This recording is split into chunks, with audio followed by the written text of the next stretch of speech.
नमस्कार बंधुगण मु आपण मानक स्वागत करुच्ची मोर यूट्यूब चैनल को। दर्शक बंधु आज आम जानिबा प्रभु श्री गणेश केउ राशि मानक उपरे तांको कृपा बरसिबा पई कि जाउछंती। ताहे दर्शक बंधु चलंतु आज भिडियोटी आरंभ करिबा। प्रभु गणेश का ना नहीं प्रति वर्ष भाद्रव मास शुक्ल पक्षर चतुर्थी तिथि चतुर्दशी पर्यंत गणेश पूजा पालन करा जाए।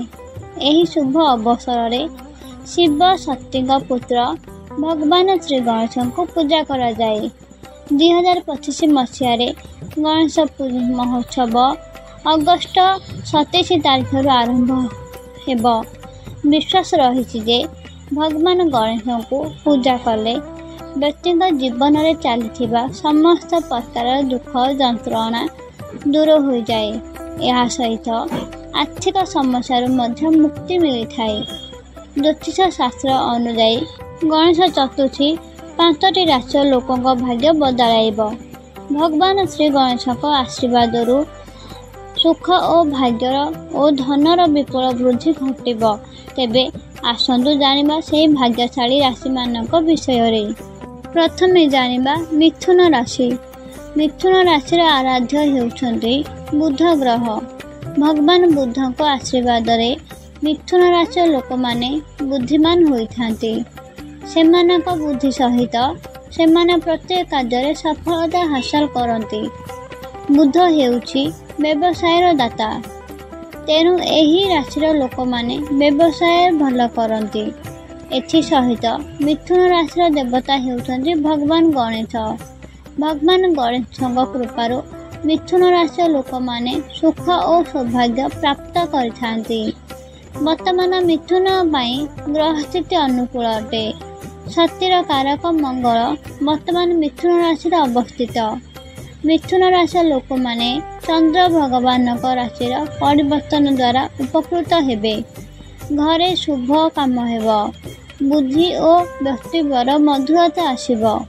यह सहित आपनक समस्त खराब कार्य गुड़िक एवं समाधान हेब। गणपति बापा को आशीर्वाद रे आय एवं सुख वृद्धि पाइब। आपनकर मिथुन राशि लोक माने गणेश चतुर्थी रीतिनीति अनुजाई गणपति बापा को पूजा करने उचित। आर्थिक संकट मुक्ति पाइबा पाई भगवान गणेश को आखु रस अभिषेक करंतु। यह करने द्वारा आपनकर मंगल हेब। आपनक पाई फलप्रद मध्य हेब। जदि पूर्वर आपनकर किछि प्रिय एवं गुरुत्वपूर्ण जिनिस हजि जाइथिला तेबे आज आपण याको पाई परिबे, जेउथि पाई आपण खुशी हेबे। आपण निजर परिवार सहित कौनसी दिया जाइथिबा प्रतिश्रुति मध्य आपण पूर्ण करिबारे व्यस्त रहिबे। कौन शुभ एवं मांगलिक कार्यक्रम परिवार मध्य आलोचना करा जाय पारे। एबे प्रभु गणेश कृपारु आपनकर सब मंगल हेबाकु जाउछि। एबे जानिबा कन्या राशि। कन्या राशि लोक मानक पाई कि बुद्धिर कारक बुध कन्या राशि रे कुंडली उपरे रहंती। एहा सहित प्रभु बुध मध्य कन्या राशि प्रभु एवं आराध्य प्रभु गणेश अटंती। गणेश चतुर्थी रे गोटे दिन पूर्व चंद्रदेव निजर राशि परिवर्तन करी तुलारे गोचर करिवे। कन्या राशि लोक माने एथिरु अधिक उपकृत मध्य हेबे। गणेश चतुर्थी रे कन्या राशि आर्थिक लाभ हेबार संभावना अछि। अतिथि माने घरे पहुँचबे। आपनक खराब समय दूर हो जिवो।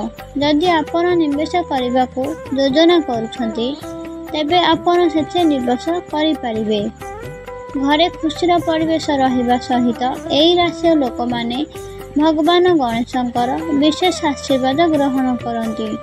भगवान गणेश कृपा कन्या राशि लोक माने सुख एवं सौभाग्य प्राप्त करती।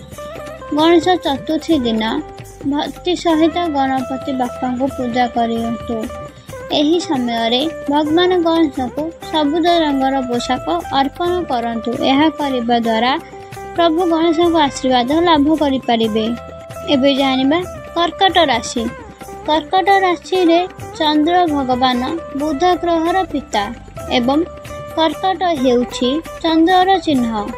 कर्कट राशि ଲୋକମାନେ ଚନ୍ଦ୍ର ଭଗବାନଙ୍କ ଦ୍ୱାରା ସଦା ସର୍ବଦା ଆଶୀର୍ବାଦ ପ୍ରାପ୍ତ ହୁଅନ୍ତି। ଏହି କାରଣରୁ ଯଦି କର୍କଟ ରାଶିର ଲୋକମାନେ ନିୟମିତ ଭାବରେ ଭଗବାନ ଗଣେଶଙ୍କୁ ପୂଜା କରନ୍ତି ତେବେ ସେମାନଙ୍କ ଜୀବନରେ ସକାରାତ୍ମକ ପରିବର୍ତ୍ତନ ଆରମ୍ଭ ହୁଏ। ଏହା ବ୍ୟତୀତ ଭଗବାନ ଗଣେଶଙ୍କ ଆଶୀର୍ବାଦରେ କର୍କଟ ରାଶିର ବ୍ୟକ୍ତିମାନେ ସେମାନଙ୍କର ବୁଦ୍ଧି ଏବଂ କୌଶଳରେ ବିକାଶ ହେବାର ସମ୍ଭାବନା ଅଧିକ ହୋଇଥାଏ। ଏବେ ଜାଣିବା ତୁଳା ରାଶି। ତୁଳା ରାଶିର ବ୍ୟକ୍ତିମାନେ ଜ୍ୟୋତିଷ ଶାସ୍ତ୍ର ଅନୁଯାୟୀ ତୁଳା ରାଶିର ସ୍ୱାମୀ ଗ୍ରହ ହେଉଛନ୍ତି ଭଗବାନ ଗଣେଶଙ୍କ ଦେବତା ବୁଧ। ଏହି କାରଣରୁ ଏହି ରାଶିର ଲୋକମାନେ ସର୍ବଦା ଭଗବାନ ଗଣେଶଙ୍କ ଦ୍ୱାରା ଆଶୀର୍ବାଦ ପ୍ରାପ୍ତ ହୁଅନ୍ତି। ତୁଳା ରାଶିର ଲୋକମାନେ ଗଣେଶ ଚତୁର୍ଥୀ ଦିନ ଭଗବାନ ଗଣେଶଙ୍କୁ ସଠିକ୍ ଭାବରେ ପୂଜା କରନ୍ତି ତେବେ ସେମାନେ ଜୀବନରେ ଅପାର ସଫଳତା ମିଳିଥାଏ ବୋଲି ବିଶ୍ୱାସ ରହିଛି। ଏହା ସହିତ ସ୍ୱାସ୍ଥ୍ୟ ଏବଂ ମାନସିକ ସମସ୍ୟାରୁ ମୁକ୍ତି ପାଇବାର ସମ୍ଭାବନା ମଧ୍ୟ ଅଛି ପ୍ରଭୁ ଗଣେଶଙ୍କ କୃପାରୁ। ଏବେ ଜାଣିବା ମକର ରାଶି। ମକର ରାଶିର ସ୍ୱାମୀ ଗ୍ରହ ହେଉଛନ୍ତି ବୁଧ। ଏହା ସହିତ ବୁଧ ଭଗବାନ ଗଣେଶଙ୍କର ମଧ୍ୟ ଦେବତା ବୋଲି ପରିଗଣିତ ହୋଇଥାନ୍ତି। ଫଳରେ ଏହି କାରଣରୁ ଗଣେଶ ଚତୁର୍ଥୀରେ ମକର ରାଶିର ବ୍ୟକ୍ତିବିଶେଷଙ୍କୁ ବିଶେଷ କୃପା ଲାଭ କରିବେ। କିନ୍ତୁ ଏଥିପାଇଁ ସେମାନଙ୍କୁ ଏହି ପବିତ୍ର ଦିନରେ ଭଗବାନ ଗଣେଶଙ୍କୁ ପୂଜା କରିବାକୁ ପଡ଼ିବ। ଧାର୍ମିକ ବିଶ୍ୱାସ ଅନୁଯାୟୀ ଯଦି ଜଣେ ଭକ୍ତ ଏହି ଦିନ ଭଗବାନ ଗଣେଶଙ୍କୁ ପ୍ରକୃତ ହୃଦୟରୁ ପୂଜା କରନ୍ତି ତେବେ ଭଗବାନ ତାଙ୍କର ସମସ୍ତ ଅସୁବିଧା ଦୂର କରନ୍ତି। ଏହା ବ୍ୟତୀତ ଜୀବନରେ ସଦା ସର୍ବଦା ସମୃଦ୍ଧତା, ସୁଖ, ଶାନ୍ତି ଏବଂ ଧନ ବୃଦ୍ଧି ପାଇପାରିବେ ପ୍ରଭୁ ଗଣେଶଙ୍କ ଆଶୀର୍ବାଦରୁ। ଦର୍ଶକ ବନ୍ଧୁ, ଆପଣମାନେ ତେବେ ଜାଣିଲେ କେଉଁ 5ଗୋଟି ରାଶି ପ୍ରଭୁ ଗଣେଶଙ୍କ କୃପା ଲାଭ କରିବା ପାଇଁକି ଯାଉଛନ୍ତି। ସନାତନ ଧର୍ମର ଲୋକଙ୍କ ପାଇଁ ଭଗବାନ ଗଣେଶଙ୍କର ଉପାସନା ବିଶେଷ ମହତ୍ତ୍ୱ ରହିଛି। ସମସ୍ତ ଦେବତାମାନଙ୍କ ମଧ୍ୟରେ ଭଗବାନ ଗଣେଶଙ୍କର ପ୍ରଥମ ସ୍ଥାନ ରହିଛି। ତେଣୁ ତାଙ୍କୁ ଉପାସନା କରିବା ପରେ ହିଁ ଅନ୍ୟ ଈଶ୍ୱରମାନଙ୍କୁ ଉପାସନା ଆରମ୍ଭ ହୋଇଥାଏ।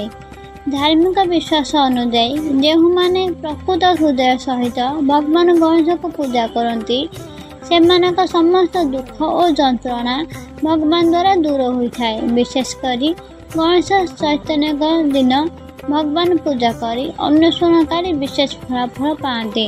ଦର୍ଶକ ବନ୍ଧୁ, ଆପଣମାନେ ତ ଆଜି ଜାଣିଲେ ପ୍ରଭୁ ଗଣେଶଙ୍କ କୃପା କେଉଁ ରାଶିମାନଙ୍କ ଉପରେ ପଡ଼ିବା ପାଇଁ ଯାଉଛି ଓ ଆଶୀର୍ବାଦ ଲାଭ କରିବା ପାଇଁକି ଯାଉଛନ୍ତି। ତାହେଲେ ଦର୍ଶକ ବନ୍ଧୁ, ଆଜିର ଭିଡ଼ିଓଟି ମୁଁ ଏଠି ରଖୁଛି।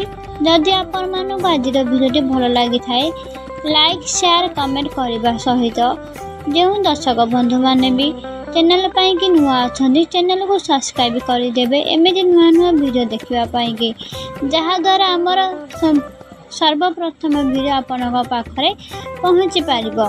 ରହୁଛି ଜୟ ଜଗନ୍ନାଥ। ପ୍ରଭୁ ଜଗନ୍ନାଥ ସମସ୍ତଙ୍କର ମଙ୍ଗଳ କରନ୍ତୁ। ଆଉ ଦର୍ଶକ ବନ୍ଧୁମାନେ କମେଣ୍ଟ ବକ୍ସରେ ଜୟ ଶ୍ରୀ ଗଣେଶ ନିଶ୍ଚିନ୍ତ ଭାବରେ ଲେଖନ୍ତୁ।